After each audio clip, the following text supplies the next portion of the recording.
Shalom para pemirsa setia yang dikasihi Tuhan. Sungguh bersyukur kita dapat berjumpa kembali dalam program All by Grace.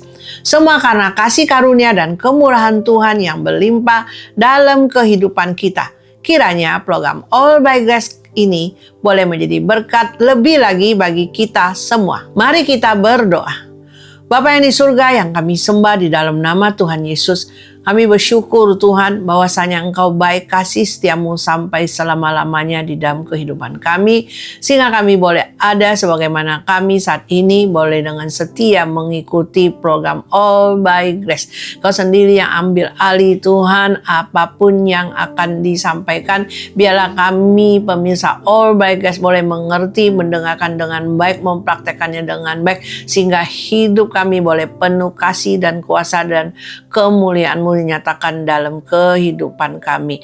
Bersyukur Tuhan Kau sendiri yang akan mengurapi hamba-Mu ini dapat menyampaikan dengan baik dan tepat, sehingga yang mendengarkan pun boleh menjalani dengan baik dan benar, sehingga dalam kehidupan ini kami tidak lagi dikuasai oleh segala kebosanan, tapi kami mengerti bagaimana memiliki fokus yang benar, jalani dengan benar, berhasil dengan benar, sehingga hidup ini boleh menjadi berkat. Terima kasih Tuhan, Engkau sendiri yang akan ambil alih waktu berikut ini, sehingga kami boleh mendengar dengan baik dan boleh melakukannya dengan baik, sehingga menjadi kesaksian bagi hidup banyak orang di dalam kehidupan kami dan boleh menjadi berkat bagi banyak orang.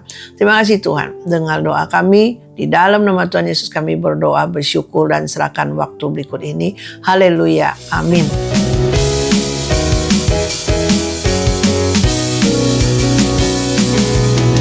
Tak pernah ku ragu akan kesetiaan-Mu, Kau pegang hidupku.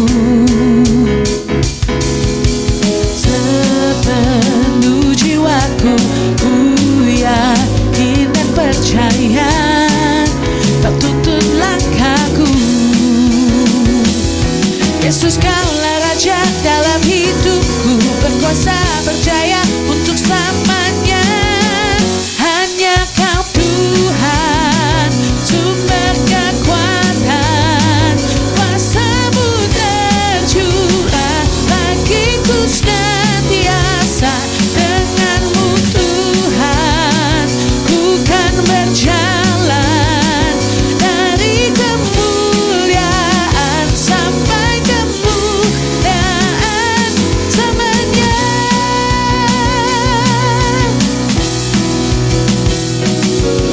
Tak pernah ku ragu akan kesetiaan-Mu, Kau pegang hidupku. Sepenuh jiwaku ku yakin dan percaya, Kau tuntun langkahku. Yesus, Kaulah Raja dalam hidupku, berkuasa berjaya untuk selamanya. Hanya Kau Tuhan, sumber kekuatan, kuasa-Mu tercurah bagiku senantiasa. Dengan-Mu Tuhan, ku kan berjalan dari kemuliaan sampai kemuliaan selamanya. Dengan-Mu Tuhan, ku kan berjalan dari kemuliaan sampai kemuliaan selamanya.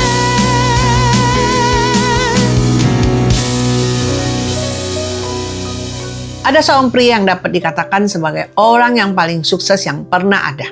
Ayahnya sangat terkenal dengan pencapaian yang luar biasa semasa hidupnya. Dan sebagai anak, dia dipercaya untuk melanjutkan legasi ayahnya. Perlahan tapi pasti, dia berhasil membangun kehidupannya dengan baik. Dia tidak hanya kaya tapi juga cerdas, pintar, dan berhikmat. Bahkan dijuluki sebagai orang paling bijaksana yang pernah ada. Tidak ada yang bisa menyaingi kepintaran dan hikmat yang dimilikinya. Dia menjadi pemimpin yang berhasil dan terpandang. Banyak orang dari luar daerah datang untuk menjalin kerjasama dengannya atau hanya sekadar bertukar pikiran. Dia mendirikan bangunan yang megah, termasuk rumah mewah untuk dirinya sendiri. Pegawai sangat banyak. Dia juga mengeksplor banyak hal, mencoba ini dan itu. Apa yang dipandangnya baik dan menyenangkan, dia lakukan. Tidak ada yang dapat menahannya. Lantas kita berpikir, wah, seandainya saja aku bisa seperti pria itu. Tentu hidupku akan sangat menyenangkan dan bahagia, tidak membosankan. Namun, kenyataannya tidaklah demikian. Pria itu yang secara kasat mata memiliki segala-galanya menulis sebuah jurnal berisi curahan hati terkait kehidupan yang dijalaninya. Dalam pembukaannya tanpa filter, dia menulis, semuanya sia-sia. Jurnal tersebut kini dikenal sebagai Kitab Pengkhotbah. Pria itu adalah Raja Salomo, anak dari Raja Daud yang terkenal itu. Kita mungkin pernah mendengar sepak terjang dari Raja Salomo, hikmat yang dikaruniakan Tuhan kepadanya, kekayaan yang dimiliki sehingga dapat dikatakan dia dapat membeli apa saja yang menarik hatinya, termasuk memiliki 700 istri dari kaum bangsawan dan 300 gundik. Apa yang kurang dari kehidupan Salomo secara kasat mata? Tidak ada, bukan? Tetapi kenyataannya Salomo tetap merasa masih ada yang kurang dan hidupnya pun dilanda kebosanan. Sehingga dia menganggapnya sebagai kesia-siaan. Setiap manusia pada titik tertentu pernah duduk termenung dan berkata dalam hati, mengapa hidup terasa membosankan? Sepertinya semua yang aku lakukan sudah terasa hambar dan hampir mati rasa. Banyak orang menjalani hidup dengan pola seperti mesin otomatis.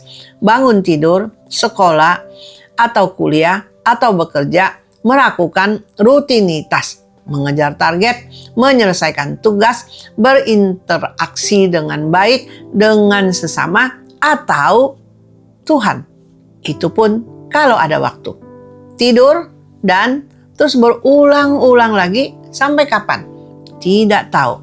Awalnya bisa saja menyenangkan, apalagi jika kita mengalami sesuatu yang baru. Tetapi lama-kelamaan yang baru itu pun tidak baru lagi dan kita mulai hilang semangat, lalu datanglah yang namanya kebosanan. Seorang antropolog bernama Helen Fisher mengatakan bahwa perasaan bosan seringkali tidak menyenangkan dan bersifat sementara, di mana seseorang yang dilanda kebosanan akan kehilangan minat dan sulit berkonsentrasi terhadap aktivitas yang sedang dilakukannya.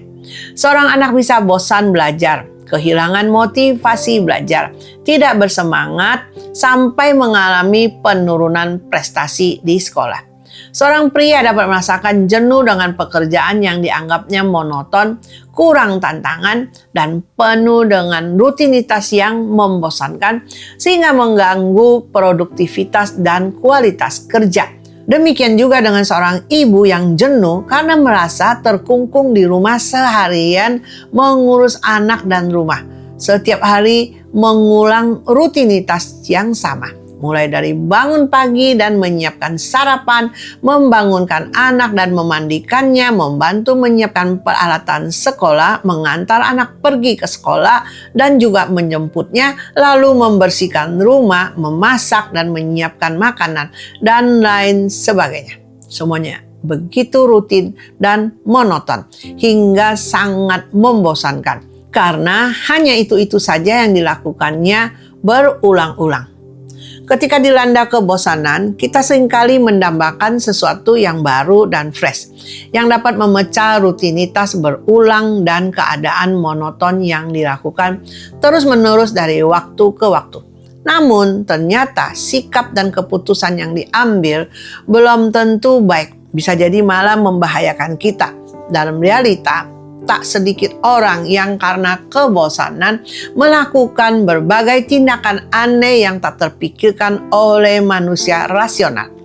Mengalami kebosanan memang bukanlah dosa, tetapi sikap dan keputusan yang timbul dari kebosanan rentan membahayakan iman dan berpotensi menghancurkan hidup kita. Sebuah media yang terkemuka di Amerika pernah mewartakan sebuah kejadian di mana 4 orang remaja ditangkap karena telah membakar sebuah rumah tak berpenghuni. Setelah diinterogasi dan diwawancarai selama beberapa jam, akhirnya polisi pun menyimpulkan bahwa rasa bosan adalah motif di balik kejadian tersebut. Awalnya, mereka hanya iseng bermain dengan semprotan aerosol yang ternyata menyambar api korek yang telah dinyalakan dan memicu kebakaran hebat. Dalam kehidupan sehari-hari pun seringkali kita menemukan kejadian serupa. Suami yang memilih untuk berselingkuh hanya karena merasa bosan dan butuh tantangan dan hiburan. Padahal istri di rumah adalah seorang wanita luar biasa yang sudah setia menemani dan mendukung dengan maksimal. Ada juga yang bosan dengan pelayanan. Seorang mahasiswa yang aktif melayani di kampus dan gerejanya berkata bahwa di tengah padatnya kegiatan, ia justru mengalami kejenuhan rohani dan merasa kering.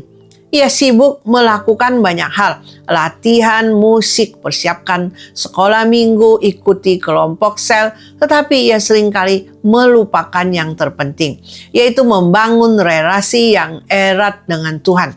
Sehingga lambat laun semua pelayanan dikerjakannya terasa seperti rutinitas belaka, hanya kesibukan, aktivitas, atau kegiatan. Pantas saja hatinya merasa kering dan jenuh. Mereka yang memiliki banyak harta, seolah telah memiliki segalanya, pun bisa saja merasakan kebosanan. Mereka bosan menghamburkan uang tanpa tujuan, jenuh berkeliling dunia tanpa ada yang dikejar. Segala harta dimilikinya kini tak lagi memberikan kebahagiaan, sehingga banyak yang memilih untuk mendonasikan sebagian besar hartanya kepada berbagai lembaga dan yayasan sosial, sehingga dapat menghasilkan dampak dan kebaikan bagi orang banyak. Pada zaman modern sekarang ini, manusia memiliki banyak sekali privilege yang tidak dimiliki oleh generasi sebelumnya. Mereka bisa mengakses dunia hiburan sejauh telunjuk jari saja. Berbelanja pun semakin dipermudah melalui e-commerce dan berbagai macam kemudahan lainnya, dengan tujuan untuk menunjang kehidupan manusia sehingga mereka bisa menjalani kehidupan yang lebih baik. Namun, dalam kenyataannya tidaklah demikian. Banyak orang justru semakin sering dan lebih cepat merasa bosan. Mereka berganti dari satu hiburan ke hiburan lainnya, dari satu pekerjaan ke pekerjaan lainnya, dari satu pasangan ke pasangan lainnya, dari satu gereja ke gereja lainnya, untuk bisa menghilangkan kebosanan.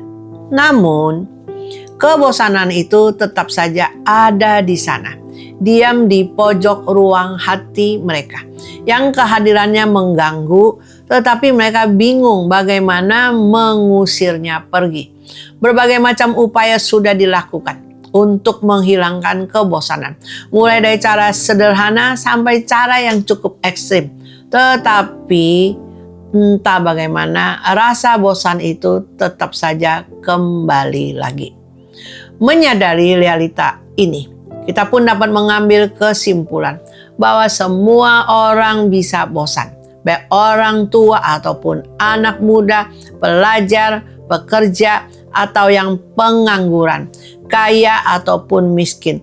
Semuanya tetap bisa merasakan kebosanan dan kejenuhan. Mengapa demikian? Apa penyebab sebenarnya yang membuat banyak orang mengalami kebosanan dalam hidupnya?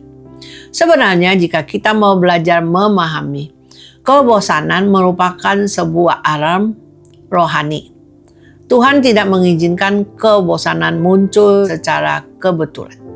Seringkali ini ada cara Tuhan untuk mengetuk hati manusia untuk berhenti sejenak, mengevaluasi arah hidup, menyadari bahwa sesuatu di dalam hati sudah mulai bergeser, dan untuk kembali kepada sumber makna hidup yang sejati. Tema program All by Grace episode kali ini adalah kebosanan.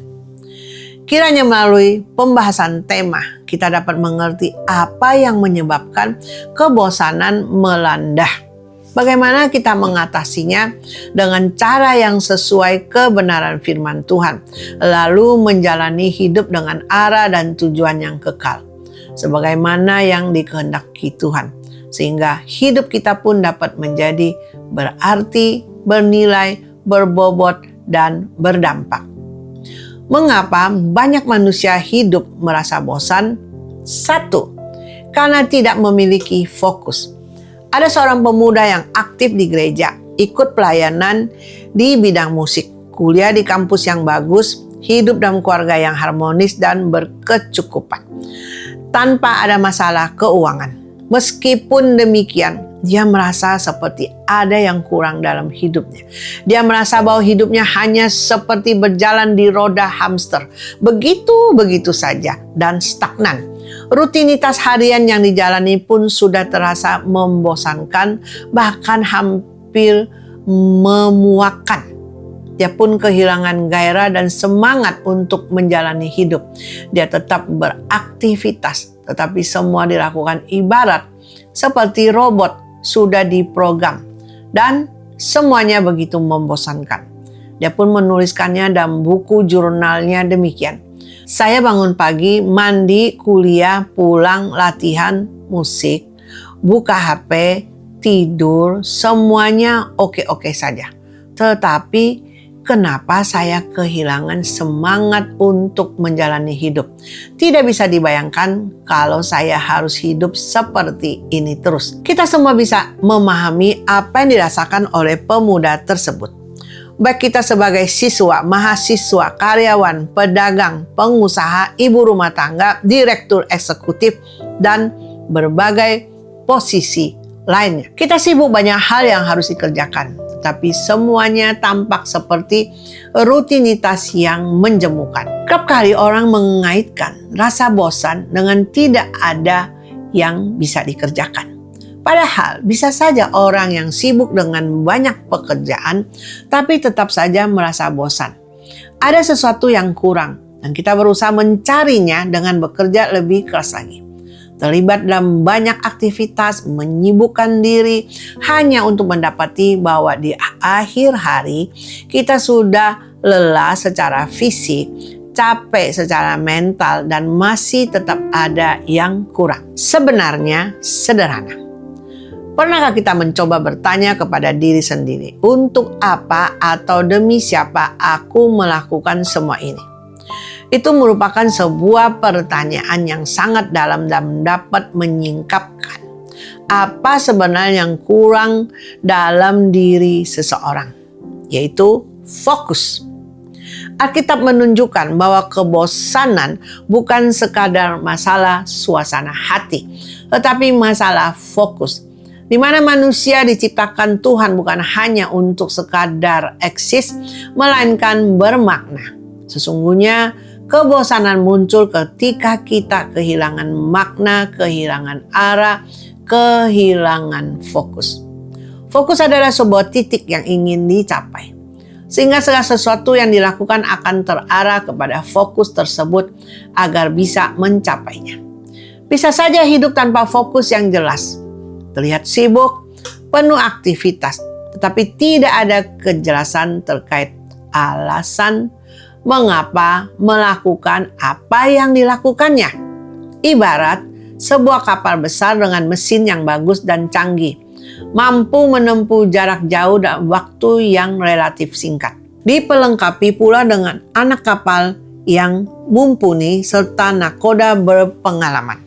Semua boleh tampak bagus dari luar, tetapi itu semua takkan berarti jika mereka tidak tahu kemana arah tujuan. Kapal itu bisa saja bergerak dan terasa menyenangkan, Ada semangat, ada aktivitas, ada kesibukan. Setelah berlayar berhari-hari tanpa mengetahui kemana arah tujuan. Semangat yang ada bisa berubah menjadi kelelahan, jenuh, dan membosankan. Satu hal yang kurang, fokus yang jelas. Dalam satu bagian firman Tuhan tertulis kata bijak demikian, yaitu di dalam Amsal pasal 17 ayat 24. Tujuan orang yang berpengertian ialah untuk mendapat hikmat. Tetapi tujuan orang bodoh tidak menentu. Kapal yang berlayar tanpa berfokus kepada tujuan akan mudah diombang-ambingkan kian kemari oleh angin. Jika angin ke kiri, kapal pun ke kiri. Jika angin ke kanan, kapal juga akan ke kanan. Itu merupakan upaya yang membuang waktu, energi, dan tidak akan mencapai apapun juga. Jangan sampai hidup kita seperti demikian. Mudah sekali terbawa arus, tidak jelas arah tujuan. Tidaklah heran mengapa hidup berujung pada kebosanan. Karena itu penting sekali untuk memiliki fokus dalam menjalani kehidupan ini. Karena dengan demikian setiap langkah dan tindakan kita akan terarah dengan baik dan waktu takkan terbuang dengan sia-sia untuk sesuatu yang tidak jelas. Oleh karena itu, kita harus mengetahui dan menetapkan fokus sebagai langkah awal, dan yang terpenting adalah harus dipastikan bahwa kita memiliki fokus yang benar, bukan fokus yang salah. Karena bila fokusnya salah, maka akan dijalani dengan salah dan berakhir juga dengan salah, berujung pada kebosanan kembali. Ada seorang pemudi pernah ditanya oleh pembina rohaninya, kalau sudah selesai lulus SMA, apa yang kamu ingin lakukan? Ya, tentu saja lanjut kuliah. Lalu setelah itu cari kerja. Kemudian pemudi itu pun melanjutkan alurnya. Ya, setelah dapat kerja baik-baik, harap-harap dapat promosi. Lalu setelah itu menikah, membangun keluarga, punya anak. Pembina rohaninya lanjut bertanya lagi. Terus apa lagi? Pemudi itu pun bingung dan menjawab sebisanya. Ya, habis itu punya anak, punya cucu. Terus apa lagi? Habis punya cucu. Ya sudah, tunggu kapan waktunya Tuhan panggil pulang. Pembina rohaninya menutup pembicaraan itu dengan pertanyaan yang mengusik hati pemudi itu. Sungguhkah kamu hidup hanya untuk itu saja? Jadi tua lalu tunggu waktunya meninggalkan dunia ini.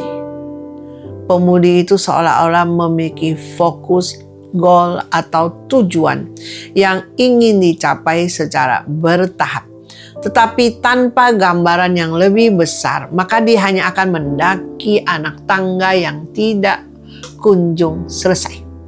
Dan sekali lagi, bisa berakhir dengan kebosanan pula. Begitu juga dengan kita.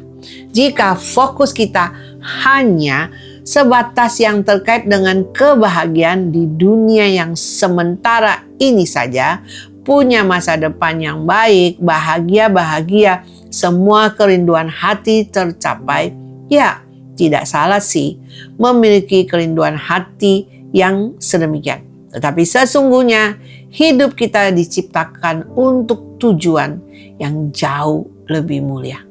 Rasul Paulus menuliskan dalam suratnya, yaitu dalam Efesus pasal 2 ayat 10.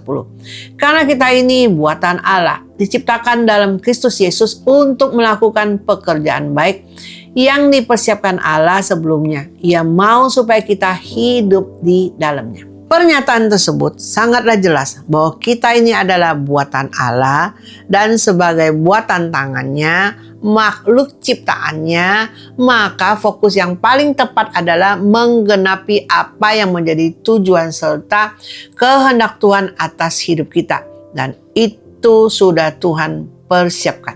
Bagian kita adalah taat dan mengikuti pimpinannya. Jika seseorang menjalani hidup berdasarkan kekuatan sendiri, rencana sendiri, keinginannya sendiri, fokusnya sendiri, maka rutinitas harian yang semula mendatangkan sukacita dan semangat akan terasa hambar, pelayanan akan terasa berat, pekerjaan akan terasa sia-sia, relasi akan terasa kering, dan kebosanan akan melanda lagi.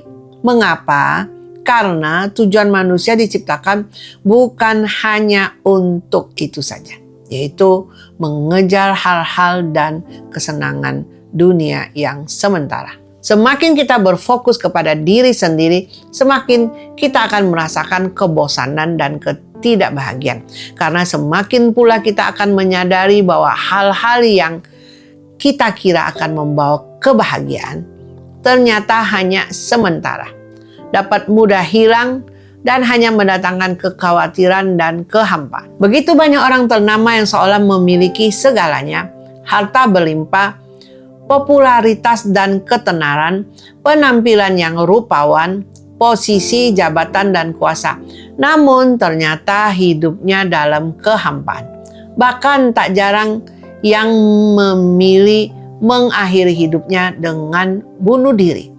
Karena mereka telah memiliki segala sesuatu, namun tidak dapat merasakan kebahagiaan juga. Sesungguhnya kekayaan memang bisa memberi kenyamanan dan kemewahan, tetapi tidak bisa memberi makna. Mengejar keinginan pribadi tidak akan ada habisnya, tidak akan ada puasnya. Apalagi bila kita terus membandingkan diri dengan orang lain.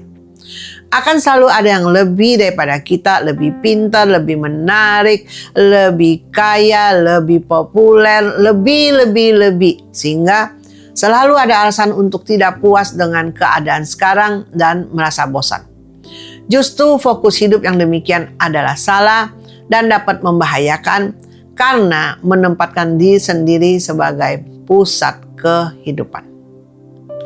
Rasul Paulus mengerti apa artinya fokus dan dia menuliskannya dalam berbagai suratnya seperti pada dua bagian berikut ini, yaitu 1 Korintus 9 ayat 26. Sebab itu aku tidak berlari tanpa tujuan dan aku bukan petinju yang sembarangan saja memukul. Filipi 3 ayat 13 dan 14. Saudara-saudara, aku sendiri tidak menganggap bahwa aku telah menangkapnya. Tetapi ini yang kulakukan, aku melupakan apa yang telah di belakangku dan mengarahkan diri kepada apa yang di hadapanku. Dan berlari-lari kepada tujuan untuk memperoleh hadiah, yaitu panggilan sorgawi dari Allah dalam Kristus Yesus. Paulus sadar bahwa tujuan dirinya diselamatkan adalah agar dapat hidup bagi Tuhan yang telah menyelamatkannya. Paulus tidak lagi berfokus kepada tujuannya sendiri, tetapi kepada kehendak Tuhan, yaitu untuk menyenangkan hati Tuhan, berkenan kepadanya, dan menjadi berkat selalu melalui perkabaran Injil, serta pelayanannya yang sesuai dengan kehendak Tuhan. Perkataan Paulus ini sejalan dengan salah satu bagian dari khotbah Yesus di bukit yang tercatat dalam Matius 6 ayat 33. Tetapi carilah dahulu kerajaan Allah dan kebenarannya, maka semuanya itu akan ditambahkan kepadamu. Artinya, kebosanan akan hilang bukan karena mendapatkan apa yang kita ingini, tetapi karena kita mulai mengarahkan hati kepada apa yang Tuhan kehendaki. Dengan menjalani kehidupan demikian, apapun yang dilakukan bukan lagi sekadar aktivitas atau rutinitas, melainkan beroleh makna yang mendatangkan sukacita kekal. Sejarawan pernah menuliskan kisah menarik tentang seorang arsitek muda pada abad 19 di kerajaan Prusia. Ia disebut sebagai pria berbakat yang bisa membangun apa saja. Namun setelah 5 tahun bekerja, ia mulai merasa hampa. Ia merasa bosan dengan pekerjaannya. Setiap proyek terasa sama. Ia memutuskan berhenti dan pergi mencari inspirasi baru. Bertahun-tahun ia berpindah tempat mencari hal-hal yang menarik. tetapi tetap merasa kosong.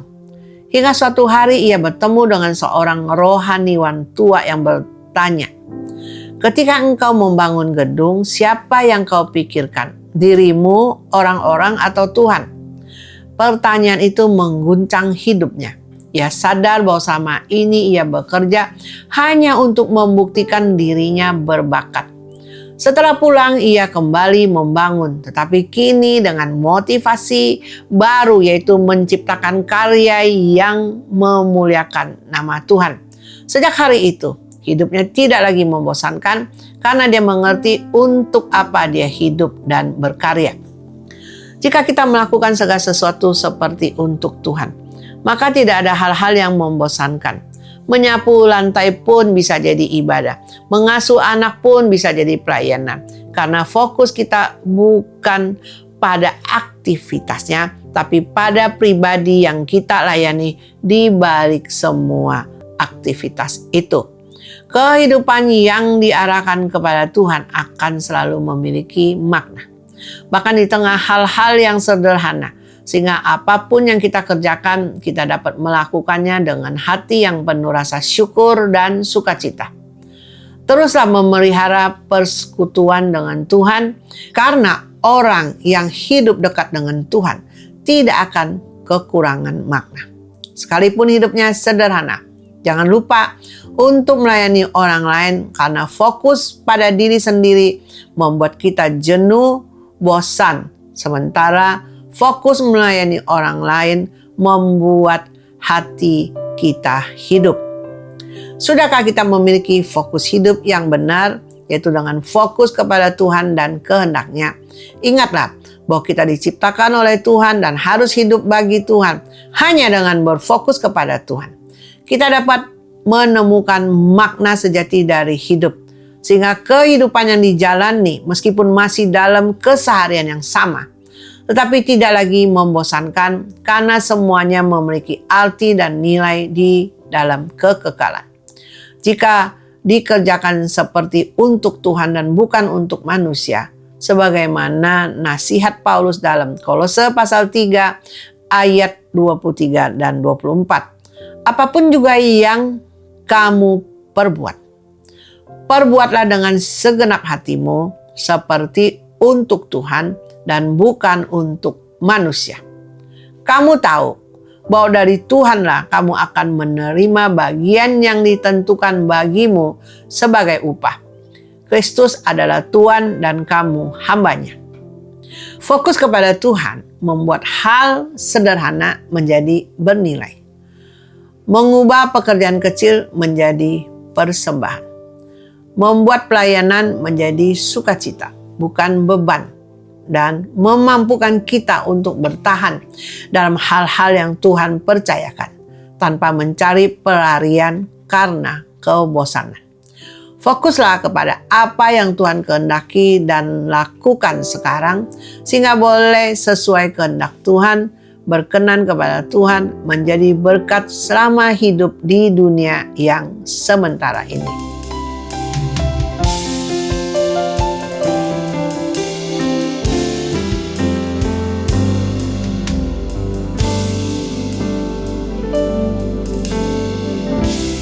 Engkaulah kekuatanku, Engkaulah kemuliaanku, Engkaulah segalanya.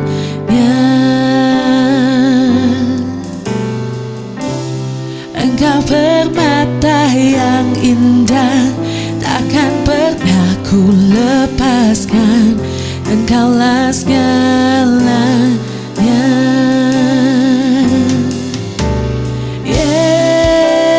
Yesus, domba Allah, mulia namamu.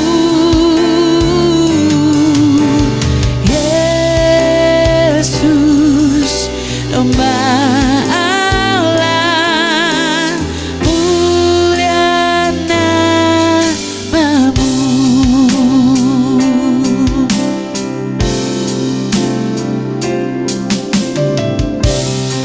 Hapus segala dosaku, segala celah dan maluku, Engkaulah segalanya.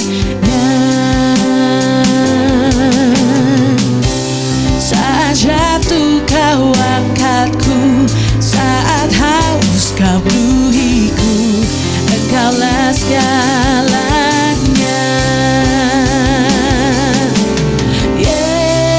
Yesus, domba Allah, mulia namamu.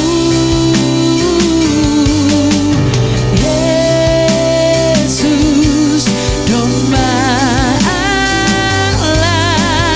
mulia namamu. Yesus, domba Allah, mulia namamu.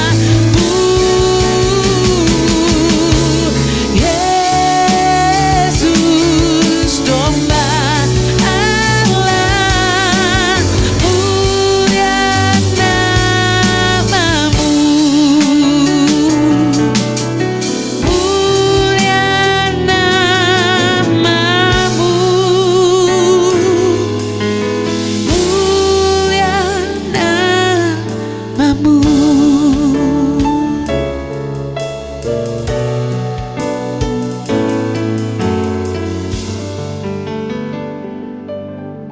Yang kedua, karena tidak mengerti berpuas diri dengan keadaannya sekarang. Pernahkah kita mengalami situasi seperti ini? Kita sudah menabung sekian lama untuk membeli barang yang kita idam-idamkan. Sebut saja handphone, yang mana harganya cukup menguras dompet. Ketika uang yang ditabung sudah cukup, bahkan ada lebih sedikit untuk berjaga-jaga seandainya ada biaya tambahan, kita pun pergi ke toko atau agen terpercaya yang menjual jenis handphone tersebut dan membelinya. Saat pertama kali memegang handphone baru tersebut, rasanya seperti menggendong bayi yang baru lahir, bukan? Kita menjaganya dengan baik. Jangan sampai jatuh, ditaruh di tempat yang aman, dipasang anti gores dan casing pelindung.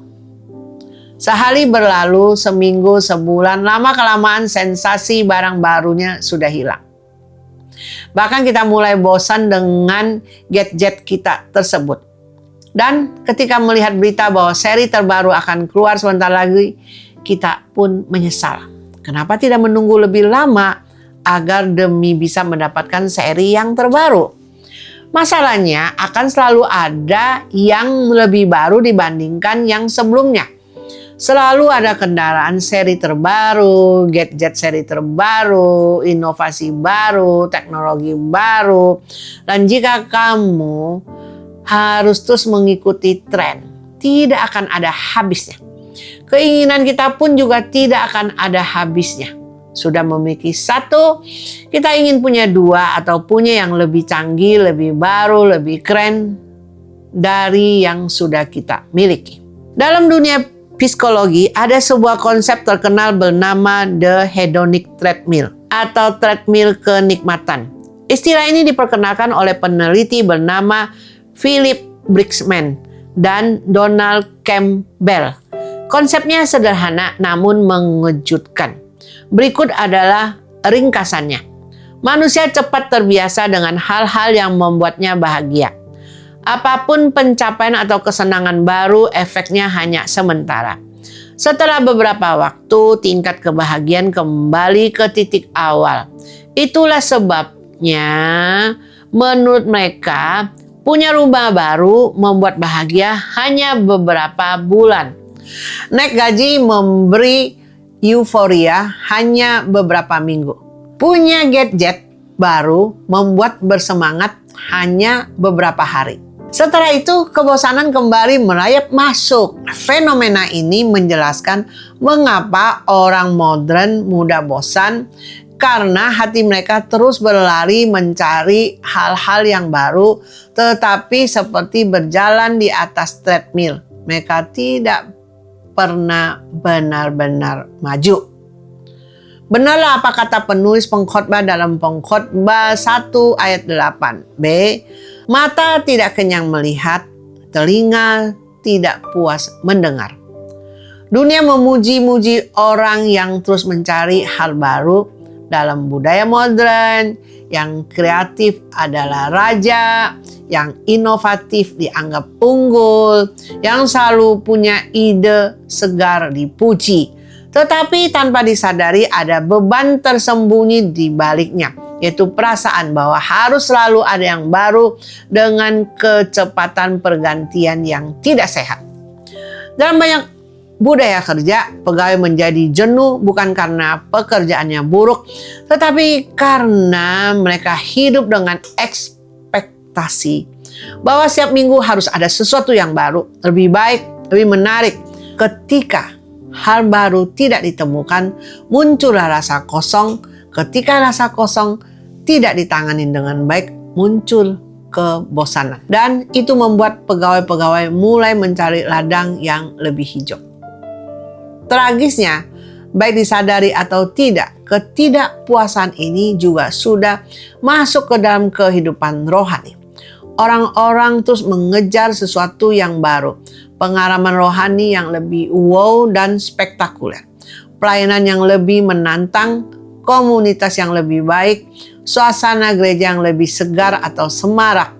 Akibatnya banyak yang berpindah-pindah tempat, mampir ke sana kemari, mencoba sesuatu yang baru, sehingga kehidupan rohaninya tidak berakar dengan baik.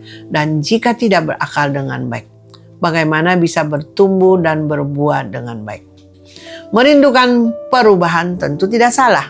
Tidak sehat juga jika kita terus nyaman dan berada di level yang sama. Tetapi banyak kali orang sulit membedakan mana perubahan yang benar-benar perlu sesuai kehendak Tuhan dan mana perubahan yang sebenarnya adalah karena diri kita yang susah, puas, dan selalu mengingini yang baru. Jika tidak bisa membedakan, maka kita akan terjebak dalam pengejaran yang tiada henti. Kita berpikir saat kita sudah memperoleh sesuatu yang baru itu, maka kita akan merasa puas dan bahagia. Ya, bisa. Tetapi biasanya hanya sesaat, karena kedepannya selalu ada yang lebih baru lagi nanti. Sebagaimana dibahas sebelumnya, kemana arah fokus kita akan menuju ke sana. Mengeluarkan energi dan sumber daya demi mencapai hal tersebut. Harap-harap bisa menghilangkan kebosanan. Tetapi nyatanya tidaklah demikian. Yang ada kita semakin terjebak dan mengejar sesuatu yang tidak ada ujungnya. Hati kita terus gelisah, terus bosan, hampir seperti ketagihan untuk sesuatu yang baru. Yang mana belum tentu itu adalah yang dikehendaki Tuhan.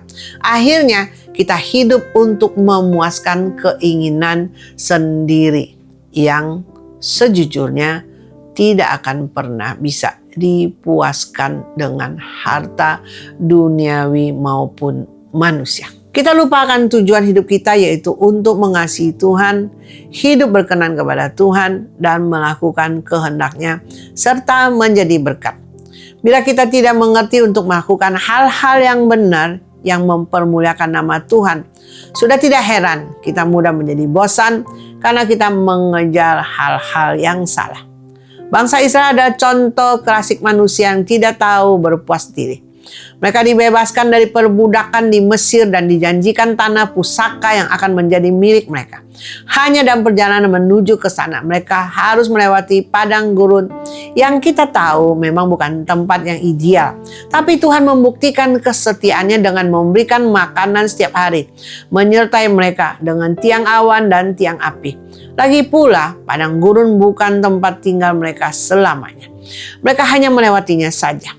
Bersabarlah sedikit, maka sehari demi sehari mereka pun akan sampai juga di tanah Kanaan. Namun lama-kelamaan mereka menjadi bosan karena tidak ada sesuatu yang menarik untuk dilihat. Hanya butiran-butiran pasir dan panas menyengat. Makanannya pun tidak bervariasi, hanya mana saja. Mereka mulai bosan dan karena itulah mereka mengeluh.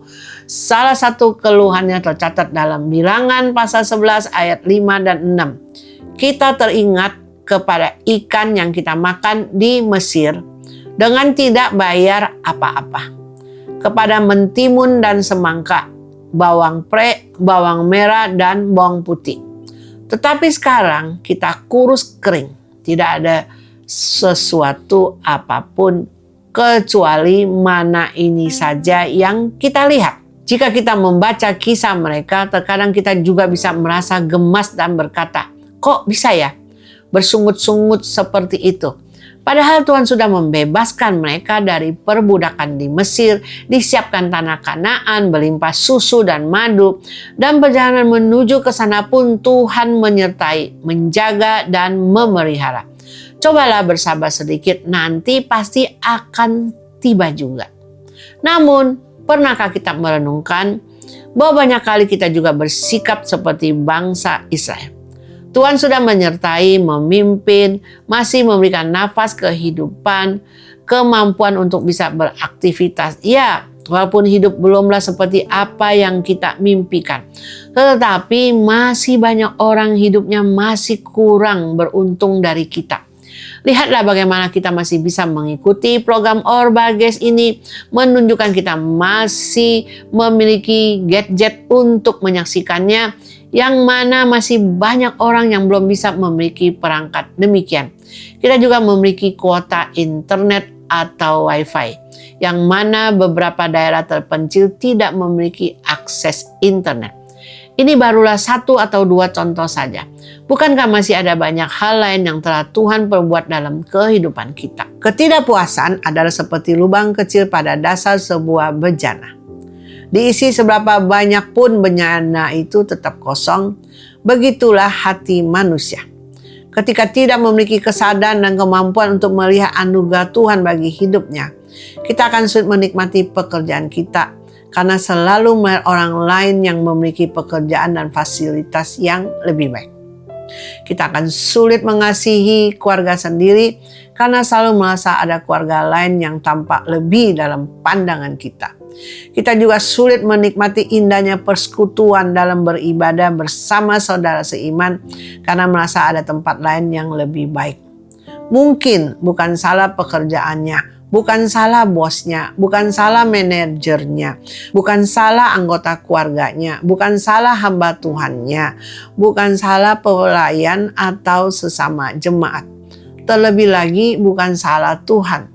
Tetapi bisa jadi itu adalah karena kita yang sulit untuk berpuas diri dengan apa yang sudah Tuhan berikan. Bila ketidakpuasan menguasai, berkat terbesar Tuhan pun akan terasa kecil. Padahal sebagai anak-anak Tuhan kita telah menerima berkat paling luar biasa yang pernah ada, yaitu keselamatan. Seandainya kita sudah bingung mau bersyukur tentang apa lagi, bersyukurlah bahwa kita bisa mengenal Yesus. Kita beroleh keselamatan, hidup disertai dan kuatkan oleh kuasa Roh Kudus, bahkan kesudahan segala sesuatunya adalah hidup kekal. Ini yang ditulis oleh pemazmur di dalam Mazmur 103 ayat 2 sampai dengan 5. Pujilah Tuhan, hai jiwaku, dan janganlah lupakan segala kebaikannya. Dia yang mengampuni segala kesalahanmu, yang menyembuhkan segala penyakitmu. Dia yang menebus hidupmu dari lubang kubur, yang memahkotai engkau dengan kasih setia dan rahmat. Dia yang memuaskan hasratmu dengan kebaikan, sehingga masa mudamu menjadi baru seperti pada burung rajawali. Bila hati tidak pernah bersyukur dengan sungguh-sungguh, apa saja yang sudah diberikan tetap terasa kurang. Semua yang dimiliki terasa tidak cukup. Semua yang dijalani terasa monoton, datar, dan akhirnya membosankan. Karena itu, atasilah kebosanan kita dengan mulai belajar bersyukur untuk apa yang sudah ada pada kita saat ini, seperti nasihat Paulus di dalam 1 Tesalonika 5 ayat 18, mengucap syukurlah dalam segala hal. Sebab itulah yang dikehendaki Allah di dalam Kristus Yesus bagi kamu. Sesungguhnya bersyukur bukan soal memiliki segalanya, Bersyukur bukan berarti hidup tanpa kekurangan. Bersyukur berarti menyadari bahwa segala yang kita miliki adalah pemberian Tuhan. Nafas yang masih kita hirup hari ini adalah anugerah Tuhan. Keluarga kita yang harmonis adalah anugerah Tuhan. Pekerjaan meski sederhana merupakan berkat dari Tuhan. Bahkan pergumulan dan proses hidup yang sedang dijalani juga merupakan anugerah. Karena disitulah Tuhan sedang membentuk kita. Ingatlah, Tuhan tidak pernah berjanji memberi semua yang kita inginkan. Tetapi Tuhan selalu memberikan apa yang kita perlukan. Penulis kitab Ibrani menuliskannya di dalam Ibrani pasal 13 ayat 5. Janganlah kamu menjadi hamba uang dan cukupkanlah dirimu dengan apa yang ada padamu. Karena Allah telah berfirman, Aku sekali-kali tidak akan membiarkan engkau dan aku sekali-kali tidak akan meninggalkan engkau. Ingatlah, rasa puas bukan berarti pasrah, bukan berarti berhenti bermimpi, bukan berarti tidak bertumbuh. Justru rasa puas membuat seseorang tumbuh dengan stabil, tanpa gelisah, tanpa iri hati, tanpa mencari hal-hal spektakuler yang hampa di dalam.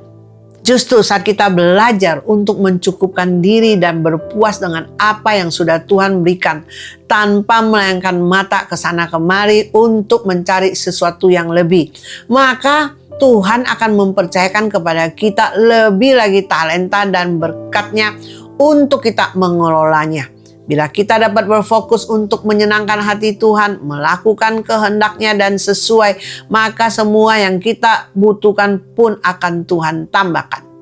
Sepasang orang tua memiliki 2 orang anak yang memiliki karakter yang berbeda.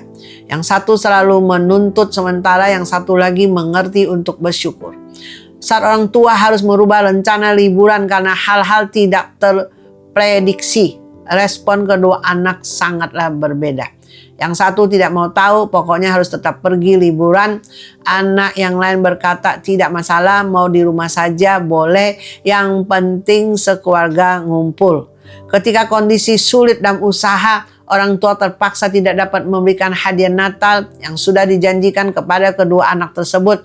Yang satu seperti biasa tetap menuntut meminta hadiah karena sudah dijanjikan.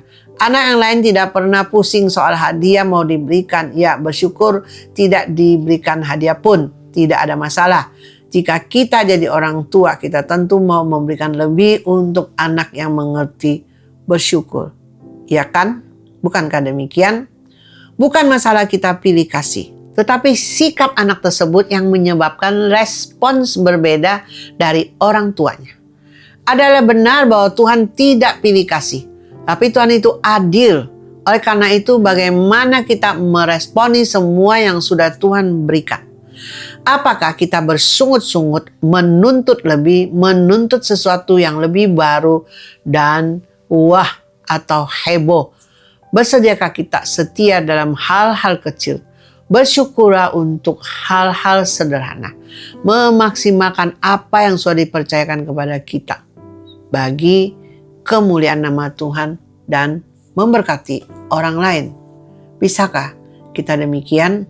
Hidup tidak akan membosankan jika kita memiliki fokus yang benar, yaitu melihat segala sesuatu dengan perspektif surgawi.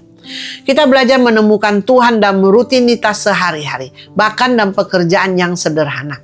Ketika hati kita tertuju kepada Tuhan, hidup yang tadinya terasa biasa menjadi luar biasa karena kita melihatnya dengan mata iman. Suatu hari seorang tukang kebun ditanya, apakah kau tidak bosan menyapu daun setiap hari? Ia tersenyum dan berkata, setiap kali aku menyapu, aku ingat bahwa aku sedang merapikan taman yang Tuhan percayakan kepadaku. Orang itu melihat pekerjaannya bukan sekadar rutinitas, tapi pelayanan kecil bagi Tuhan. Itulah rahasia hidup yang tidak membosankan.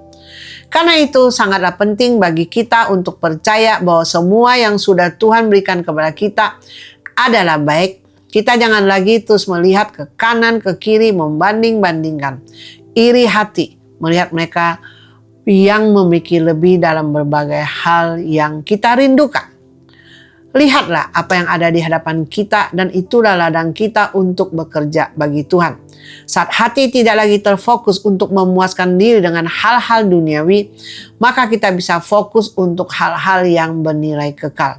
Fokus untuk menyenangkan hati Tuhan, melakukan kehendak Tuhan, hidup maksimal bagi kemuliaan namanya, dan hidup yang demikian bisa menjadi berkat, saksi, teladan bagi banyak orang, menuntun mereka kepada juru selamat. Dengan demikian hidup tidak akan lagi membosankan. Harus dimengerti, jangan salah fokus, jangan tidak mengerti menghargai kasih karunia. Harus mengerti bagaimana bersyukur atas semua yang ada. Jangan bersungut-sungut atas apa yang belum diberikan Tuhan. Hargailah semua pemberian Tuhan dengan baik, dengan hati yang bersyukur. Karena bila tidak mengerti menghargai dengan baik, kebosanan demi kebosanan akan dengan mudah menghinggapi kehidupan kita.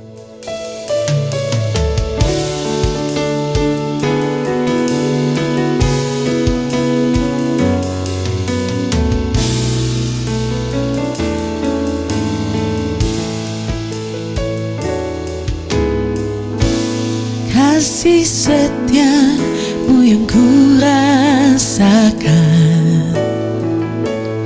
lebih tinggi dari langit biru. Kebaikanmu yang telah kau nyatakan lebih dalam dari lautan.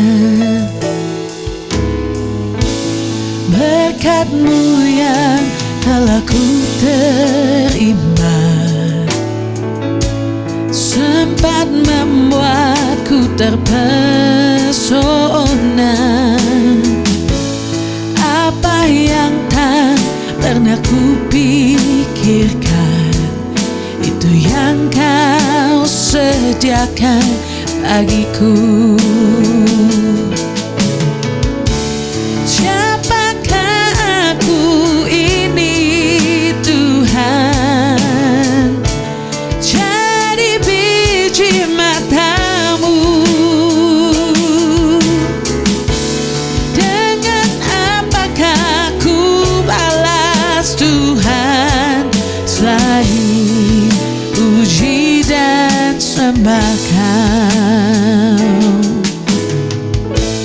Kasih setiamu yang ku rasakan lebih tinggi dari langit biru. Kebaikan-Mu yang telah Kau nyatakan lebih dalam dari lautan.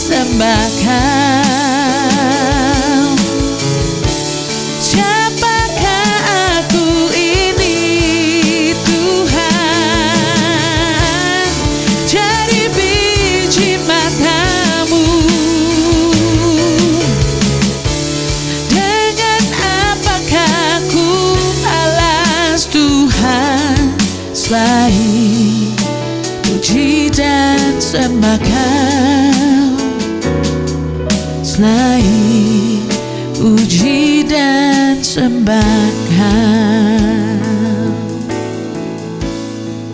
Dari apa yang dibahas dan dipelajari, kiranya menjadi berkat bagi hidup rohani kita sekalian. Dan kita bisa mengerti untuk hidup dengan sukacita dan berkemenangan senantiasa. Mari kita ingat kembali mengapa banyak manusia hidup merasa bosan. 1, karena tidak memiliki fokus. 2, karena tidak mengerti berpuas diri dengan keadaannya sekarang.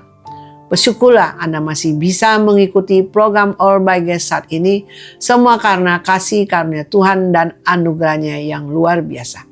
Kiranya kita semua dapat menjalani hidup ini dengan fokus dan bersyukur senantiasa sehingga tidak terjadi kebosanan dalam kehidupan dan pelayanan kita. Kasihilah Tuhan dan layanilah Dia dengan maksimal, yang mampu menjadikan hidupmu semakin berarti, bernilai, berbobot, berdampak, dan dapat menjadi saluran berkat bagi hidup banyak orang, sehingga nama Tuhan dapat dipermuliakan. Semua karena kemurahan dan kasih karunia Tuhan. All by grace. Mari kita berdoa bersama. Bapa yang di surga yang kami sembah di dalam nama Tuhan Yesus, kami bersyukur Tuhan untuk kasih setia anugerah kemurahan-Mu dalam hidup kami. Dan kami masih boleh kedapatan tetap setia mengikuti program All by Grace saat ini. Berkasih karunia kepada kami Tuhan, sehingga kami tidak lagi hidup terus dalam kebosanan. Dan kami mengerti bagaimana menjalani satu kehidupan yang fokus dengan baik dan benar, jalani dengan baik dan benar, sehingga bisa berhasil dengan baik dan benar sesuai dengan kehendak Tuhan, dan nama Tuhan bisa dipermuliakan. Dan kami tidak akan lagi merasa bosan.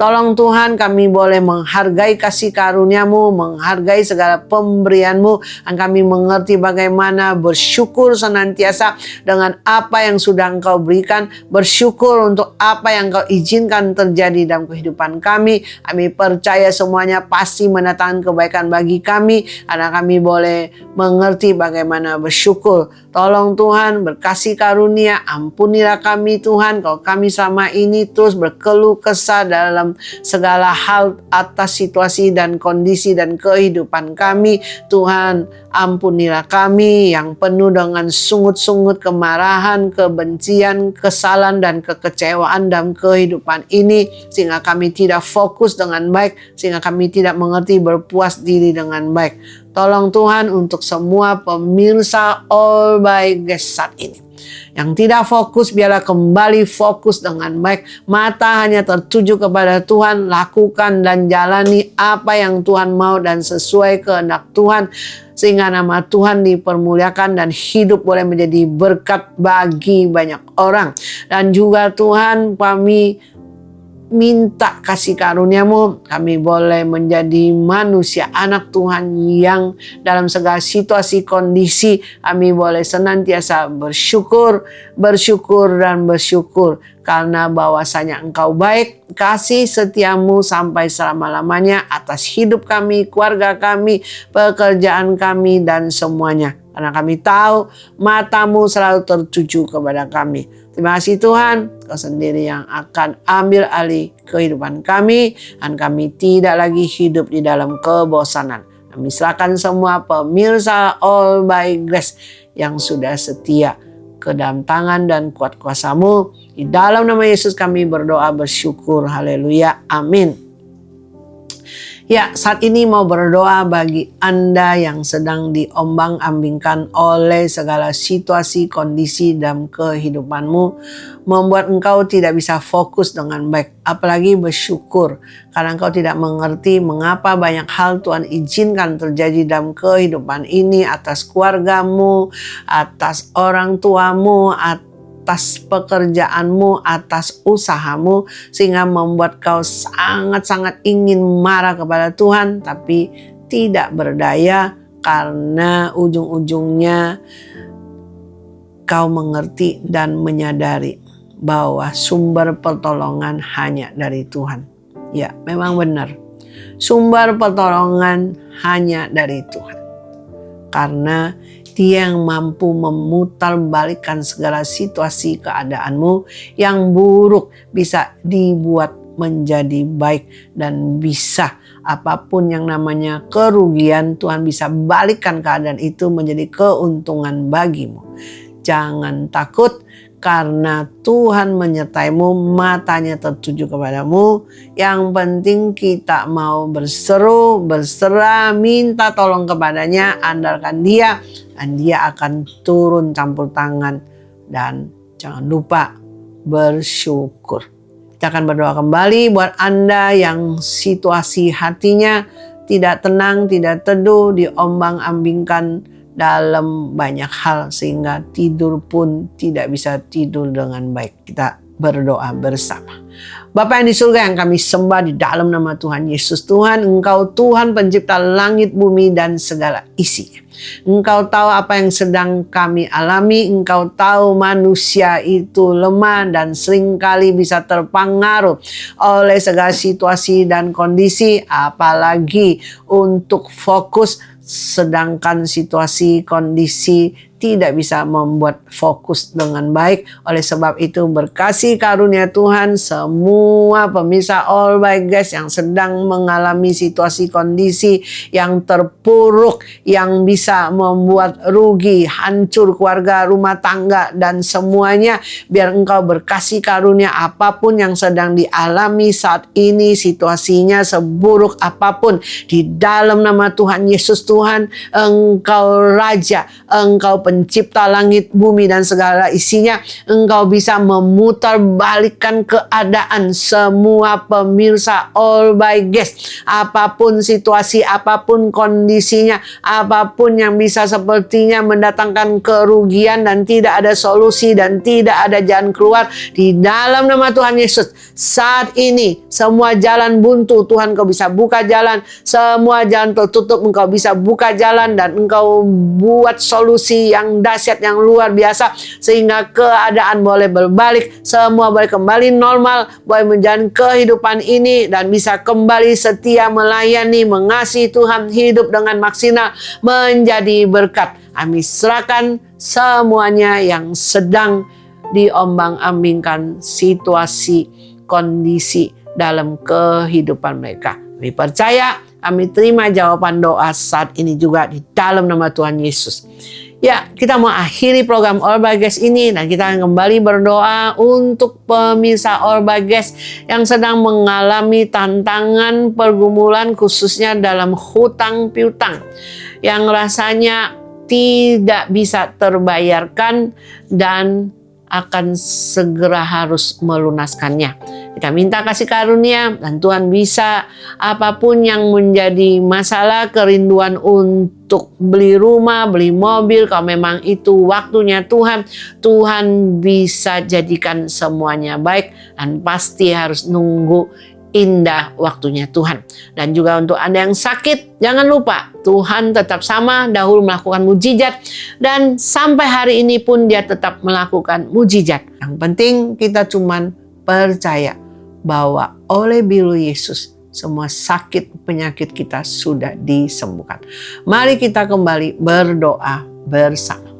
Bapa yang di surga yang kami sembah di dalam nama Tuhan Yesus. Tuhan, Kau tahu banyak di antara pemirsa All by Grace saat ini yang mengalami yang namanya hutang piutang. Engkau berkasih karunia Tuhan, semuanya boleh terlunaskan di dalam nama Tuhan Yesus, sehingga boleh financial freedom dan perekonomian mereka. Tuhan, Engkau buka jalan yang dahsyat dan luar biasa. Engkau pertemukan dengan orang-orang yang senang membantu, menolong, mensukseskan, yang membangun bukan yang merobohkan. Engkau halaukan orang-orang bisa merobohkan yang tidak membangun dalam semua kehidupan dari pemirsa All by Grace, khususnya mereka yang berusaha sehingga usahanya boleh terlindung di dalam tangan kasih dan kuasa-Mu, sehingga boleh semakin diberkati, menjadi kepala bukan ekor, dan semakin boleh melihat kemuliaan Tuhan turun dan campur tangan di dalam usaha dan kehidupan mereka. Engkau sendiri yang akan buka jalan, Engkau sendiri akan jadi bos daripada perusahaan, sehingga hutang terlunaskan, piutang semua boleh tertagih dengan baik. Berkasih karunia Tuhan kepada kami semua, dan khususnya yang sakit saat ini. Anda yang sakit dimanapun sakit penyakitmu, Engkau cuma perlu tumpang tangan dengan tangan kirimu, tangan kanan Engkau taruh di atas dadamu, di hatimu, dan kita akan minta kasih karunia Tuhan. Dan bagaimana kita lihat banyak sekali orang-orang dengan tumpang tangan, dan bagaimana Tuhan tetap menyembuhkan di dalam program All by Grace ini. Terima kasih Tuhan, dan kami percaya Tuhan, dan kami tumpang tangan di bagian tubuh kami yang sakit dengan tangan kiri kami, dan tangan kanan kami taruh di hati, serahkan hati dan percaya bahwa Engkau bisa menyembuhkan.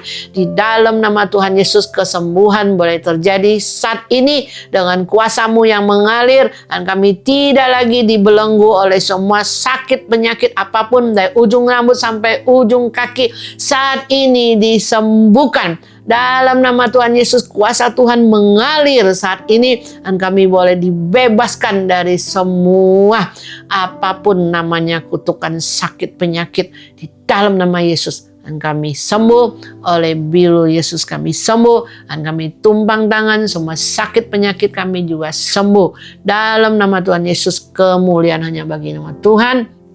Dan kami mau akhiri program All by Grace saat ini. Berkasih karunia kepada kami Tuhan. Kami boleh terima kasih karunia, anugerah kemurahan Tuhan yang nyata dalam kehidupan kami. Kasih setia Allah Bapa, penyertaan daripada Yesus Kristus, kuasa daripada Roh Kudus akan senantiasa menyertai hidup kami semua. Di dalam nama Tuhan Yesus, dan kami boleh setia sampai akhir, sampai Maranatha Engkau Yesus datang kembali, dan kami boleh dalam keadaan tetap setia, dan kami boleh diberkati dengan apapun yang kami kerjakan dengan kedua tangan kami. Semua Engkau buat berhasil di dalam kehidupan kami, dan kami disertai oleh Engkau senantiasa. Immanuel. Terima kasih Tuhan. Berakhirlah sudah program All by Grace, dan segala kemuliaan hanya bagi nama-Mu. Di dalam nama Tuhan Yesus kami berdoa dan akhiri acara program All by Grace saat ini. Haleluya, amin. Dengan demikian berakhirlah sudah acara All by Grace episode ini. Sampai bertemu kembali pada Jumat depan dengan waktu yang sama. Jangan lupa sharing ABG buat sanak famili, saudara, keluarga, dan teman yang Anda kasihi, sehingga mereka juga bisa dipulihkan untuk membawa pemulihan bagi orang lain. Segala kemuliaan bagi Tuhan. Immanuel, Tuhan Yesus memberkati kita semua, baik tubuh, jiwa, dan roh sehat senantiasa. Haleluya, amin. Kasih Allah tak berkesudahan, selalu baru setiap pagi. Rahmat-Nya pun tak pernah berakhir seumur hidupku. Kasih Allah tak berkesudahan, selalu baru setiap pagi. Rahmat-Nya pun tak pernah berakhir seumur hidupku. Dengan sukacitaku kan menari, dengan sorak-sorai memuji. Ku naikkan pujian, haleluya, nyanyi bagi Dia Sang Raja. Dengan sukacitaku kan menari, dengan sorak-sorai memuji. Ku naikkan pujian, haleluya, nyanyi bagi Dia Sang Raja. Nyanyi bagi Dia Sang Raja. Selamanya, selamanya, selamanya. Tuhan Yesus memberkati semua. Sampai ketemu minggu depan. All by Grace.